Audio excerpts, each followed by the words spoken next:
আসসালামু আলাইকুম। আজকের এই কুর্তিটি লোন 3 পিস দিয়ে তৈরি করেছি। তো প্রথমে আমি কুর্তিটি দেখাচ্ছি। লোন 3 পিসের কামিজের কাপড়গুলো বহর অনেক বড় হয়, তাই এই গোল কুর্তিটি আমি তৈরি করতে পেরেছি। আপনারা যারা আমার মতো গোল জামা পরতে পছন্দ করেন তারা অবশ্যই লোন 3 পিসের কামিজের কাপড় দিয়ে এভাবে গোল জামা তৈরি করতে পারেন। এতে ঘেরতে সুন্দর মতো হয় আর সাইডে কোনো জোড়া থাকে না।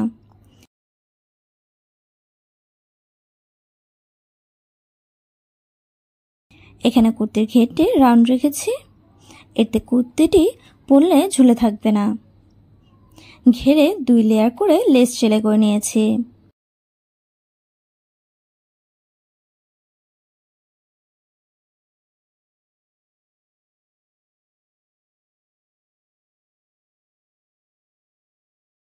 কামিজের কাপড়টিতে হালকা হোয়াইট কালারের প্রিন্ট করা রয়েছে, তাই এই হোয়াইট কালারের লেসটি আমি সেলাই করে নিয়েছি। সামনের গলাটি পান শেপের দিয়েছি।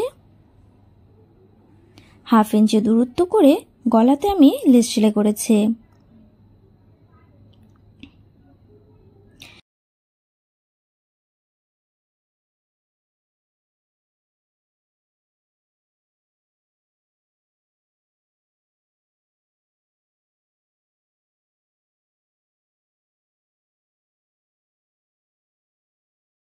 হাতাটি মাইক হাতা করেছি। হাতার লম্বা যত ছিল ততটুকুই আমি নিয়েছি। হাতার মুহুরিতে জিগজ্যাগ প্রিন্ট করা ছিল, তাই মুহুরিটি জিগজ্যাগ কাটওয়ার্ক করেছি। এতে হাতাটির সৌন্দর্য আরো বেশি ফুটে উঠেছে।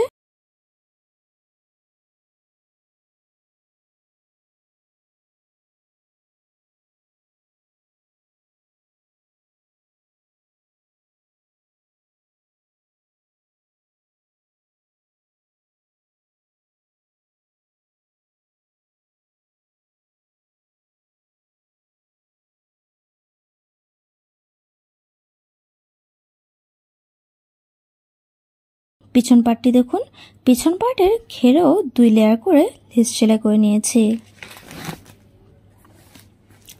ড্রেসটি তৈরি করার পরে লম্বাটি একটু বেশি মনে হচ্ছিল, তাই আমি 2 ইঞ্চি পরিমাণ কেটে ছোট করে নিয়েছি এবং এই সেলাই করা অংশে দেখুন লেস বসিয়ে নিয়েছি। এতে জোড়াটি বোঝা যাচ্ছে না।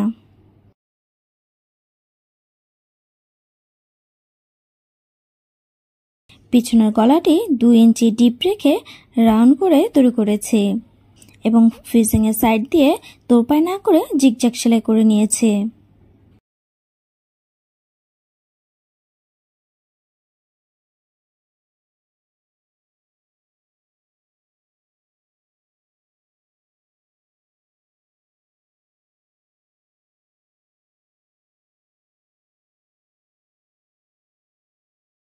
সালোয়ারটি নরমাল কুচি সালোয়ার তৈরি করেছি। কে কোন ধরনের সালোয়ার পরতে কমফোর্টেবল তা কমেন্টস করে বলবেন। আমার তো এই ধরনের সালোয়ার পরতে বেশি ভালো লাগে। সালোয়ারের কোমরটি 6 ইঞ্চি লম্বা রেখেছি, কোমরে কুচি দিয়েছি এবং কোমরে ফিতার ঘর তৈরি করেছি। আজকের কোমরটিতে ইলাস্টিক ইউজ করিনি। এখানে সালোয়ারের কাপড়টি বহর 2.5 হাতের মতো ছিল, তাই হাই লাগাইনি। রাউন্ড শেপ করে হাইটি তৈরি করেছি। এভাবে রাউন্ড শেপ করে হাই তৈরি করলে সালোয়ারটি ছিঁড়বে না। আর এইভাবে রাউন্ড শেপ করে হাই সালোয়ারের ভিডিও আমার চ্যানেলে অনেক রয়েছে, তাই আপনারা যারা এভাবে সালোয়ার তৈরি করতে চান তারা কিন্তু সেই ভিডিওগুলো দেখে নিতে পারেন। সালোয়ারের মোহরটি কাছ থেকে দেখাচ্ছি। হাতার মোহরটি জিগজ্যাগ কাটওয়ার্ক করেছিলাম, তাই সালোয়ারের মোহরটিতেও জিগজ্যাগ কাটওয়ার্ক করেছি। এখানে নিচে পিনটাক্স করা কাপড় দিয়েছি, ডিজাইনের 2 সাইডে লেস সেলাই করেছি। 2টি মোহরে খুব সুন্দর দেখা যাচ্ছে। লোন 3 পিস দিয়ে আপনারা আমার মতো কুর্তি তৈরি করতে পারেন। এই হাতা এবং সালোয়ারের সেলাইয়ের সম্পূর্ণ ভিডিও দেখতে চাইলে ভিডিওটিতে লাইক দিয়ে কমেন্টস করবেন আর ভিডিওটি ভালো লাগলে বেশি বেশি শেয়ার করবেন। Thank you for watching. আল্লাহ হাফেজ।